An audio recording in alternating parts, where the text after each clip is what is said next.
দেখ মোনা, আমরা তোর মামার বাড়ি চলে এসেছি। মা, আগে ছোট মামার বাড়ি চলো। ওই দেখ তোর মাসি চলে এসেছে। আমাদের ঘরে তো অবশ্যই আসবে। যা তুই পানি নিয়ে আয়। এই তোর ছোট মামা তো কত গরিব, ওদের বাড়িতে কত মাটি দেখেছি। আর তোর বড় মামা কত বড় লোক, ওকে কত টাকা দেয়। চল তো ভিতরে। আরে ওরা আবার চলে এসেছে, আমাকে তো কিছু একটা করতে হবে। আরে ভাই, তুই কোথায় যাচ্ছিস? বোন, তুই এসেছিস? আমি তো একটা কাজের জন্য বাইরে চলে যাচ্ছি। ভাই, আমার মেয়েকে নিয়ে আসলাম এখানে কিছুদিন থাকবো বলে। আরে বোন, আমি তো বাড়ি থাকছি না, তুই এখানে একা কি করবি? যা, তুই এখন বাড়ি চলে যা। আচ্ছা ঠিক আছে, চলে যাচ্ছি। মা, ছোট মামার বাড়ি চলো। ঠিক আছে চলো।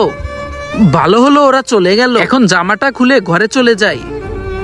আরে বাবু, তাড়াতাড়ি আয়, দেখ তোর বোন আর মাসি এসেছে। এই ধরো, পানি খেয়ে নাও। বোন বোন, নিচে থাকা সাদা সাবস্ক্রাইব বাটন দিয়ে কেউ যদি সাবস্ক্রাইব করে দেয়, তাদের বাবা মা অনেকদিন বেঁচে থাকবে।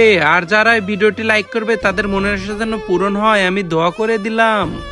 ওইটা চিপস আমাকেও দাও না। এই, ও তোর ছোট না, ওর থেকে তুই কেন চাইছিস? আরে ভাই, তাই কি হয়েছে? ও খাক না, ওকে একটু দে না। চল বোন, ঘরের ভিতরে যাই। না না ভাই, আজকে থাকবো না, অন্য একদিন আসবো। এখন আমি চলে যাচ্ছি। বাবু, পানির জগটা ধর। দাঁড়া বোন, আমার কাছে তো তোকে দেওয়ার মতো কিছু নেই। আমি এই ছাতাটা কিছুদিন আগে কিনেছিলাম। রাস্তাঘাটে তো খুব বৃষ্টি হচ্ছে।